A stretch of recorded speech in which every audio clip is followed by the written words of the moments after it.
আসসালামু আলাইকুম। আশা করি সবাই ভালো আছেন। আমার চ্যানেলের আরেকটি নতুন পর্বে সবাইকে স্বাগতম জানাচ্ছি। আজকের রেসিপি ছোলা বুট ভুনা। ছোলা বুট ভুনা করার জন্য মেজারমেন্ট কাপ দিয়ে আমি 2 কাপ বুট নিয়েছি। বুটগুলো আগে থেকে জেরে বেছে নিয়েছি। এখন আমি পর্যাপ্ত পানি দিয়ে বুটগুলো ভিজিয়ে রাখব। ছোলা বুট যত বেশি ভিজিয়ে রাখবেন ছোলা বুট রান্নাটা তত ভালো হবে। আমি সারা রাত্র ভিজিয়ে রাখব। ছোলা বুট রাত্রেবেলা ভিজিয়েছিলাম, পরদিন দুপুরবেলা পর্যন্ত দেখুন বুটগুলো ফুলে ডাবল হয়ে গেছে। বুট যত বেশিক্ষণ ভিজিয়ে রাখবেন বুট রান্নাটা তত ভালো হবে। আমি বুটগুলো মেপে দেখিয়ে দিচ্ছি। বুটগুলো ভিজানোর পর 2 কাপ বুটে 5 কাপ বুট হয়েছে। বুট সেদ্ধ করার জন্য একটা পাতিলে বুট নিয়ে চুলায় বসিয়ে দিলাম। দিয়ে দিলাম 1 চা চামচ লবণ, 1 চামচের চেয়ে কম বেকিং সোডা। চুলার আঁচ ফুল রেখে বুটগুলো 10 মিনিট সিদ্ধ করে নেব।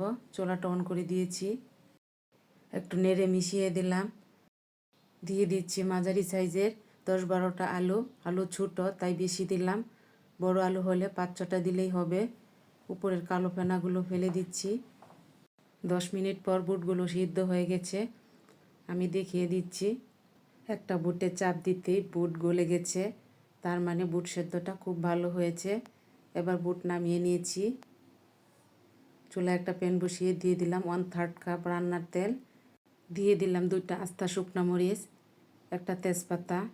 নেড়ে শুকনা মরিচ ভেজে নিলাম। দিয়ে দিচ্ছি 1 কাপ পেঁয়াজ কুচি। পেঁয়াজ কুচিটা নেড়ে ব্রাউন কালার করে ভেজে নেব। ভেজে নিয়েছি। দিয়ে দিচ্ছি সামান্য পানি। গুঁড়া মশলাগুলো ব্যবহার করব তাই পানি দিয়ে দিলাম যেন মশলাগুলো পুড়ে না যায়। পেঁয়াজটা পানির সাথে নেড়ে মিশিয়ে দিলাম। দিয়ে দিলাম 1 চা চামচ আদা বাটা, 1 চা চামচ রসুন বাটা। আদা রসুনটা নেড়ে মিশিয়ে দিলাম। দিয়ে দিচ্ছি 1 চা চামচ হলুদের গুঁড়া, 1.5 চা চামচ লাল মরিচের গুঁড়া, 1 চা চামচ ধনিয়ার গুঁড়া, 1 চা চামচ জিরার গুঁড়া, 1 চা চামচ গরম মশলার গুঁড়া, স্বাদমতো লবণ। মশলাগুলো নেড়ে ভালোভাবে কষিয়ে নেব। মশলা যত ভালো করে কষানো হবে বুট ভুনাটা তত ভালো হবে। মশলা কষানোর জন্য দিয়ে দিচ্ছি সামান্য পানি। সামান্য পানি দিয়ে মশলাটা ভালোভাবে কষিয়ে নিচ্ছি। তেল উপরে উঠেছে, মশলা কষিয়ে নিয়েছি। এবার সিদ্ধ আলুগুলো ভেঙে দিয়ে দিব। এভাবে ভেঙে দিব। আলু সিদ্ধ করে এভাবে দিলে বুট ভুনাটা মাখা মাখা হয়, খেতে ভালো লাগে। আলু নেড়ে মশলার সাথে ভালোভাবে মিশিয়ে নেব। পানি দেব না, পানি ছাড়াই 1 মিনিট মশলার সাথে আলুগুলো ভালোভাবে মিশিয়ে নেব। আলু মিশিয়ে নিয়েছি। মাখা মাখা পর্যায়ে দিয়ে দিব সিদ্ধ করে রাখা বুটগুলো। মশলার সাথে ভালোভাবে বুটগুলো মাখিয়ে নেব। ভালোভাবে মাখিয়ে নিয়েছি। দিয়ে দিচ্ছি অল্প পানি। পানি না দিলেও চলবে, আমি তবু অল্প একটু পানি দিলাম মশলাগুলো যেন বুটের মধ্যে ঢুকে। চুলার আঁচ লোতে রেখে পানি শুকানো পর্যন্ত বুট ভুনাটা রান্না করব। বুট ভুনাটা দেখতে কতটা লোভনীয় হয়েছে, মাখা মাখা হয়েছে।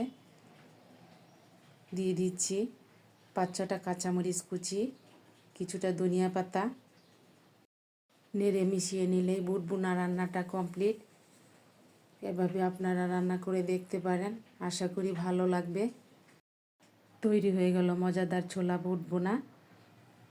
এবার নামিয়ে পরিবেশন করে নিচ্ছি। পরিবেশনের সময় উপরে দিয়ে দিচ্ছি চিলি ফ্লেক্স, আদা কুচি, পেঁয়াজ কুচি, শসা কুচি। এভাবে বুট ভুনা করলে খেতে খুবই মজাদার হয়। আপনারা বাসায় ট্রাই করবেন, কেমন হয়েছে কমেন্ট বক্সে আমাকে জানাবেন। ভালো লাগলে প্লিজ একটা লাইক দিবেন, আমার চ্যানেলটিকে সাবস্ক্রাইব করবেন। যারা ফেসবুক পেজ থেকে দেখছেন ফলো দিয়ে দিবেন। আজ এ পর্যন্তই, আল্লাহ হাফেজ।